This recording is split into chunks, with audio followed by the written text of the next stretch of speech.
शेर आया.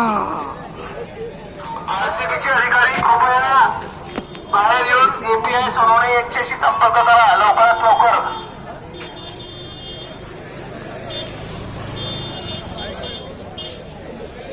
सर्व नागरिकांना पुन्हा सांगतो एक वेळा, जर का जो पीपल बाहेर आला तर तुम्ही धावपळ कराल आणि चेंगराचेंगरी होईल, यात तुमचंच नुकसान होईल.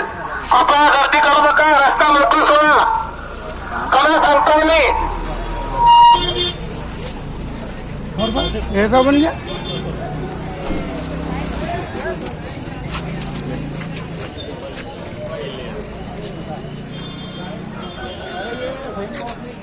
इधर देख.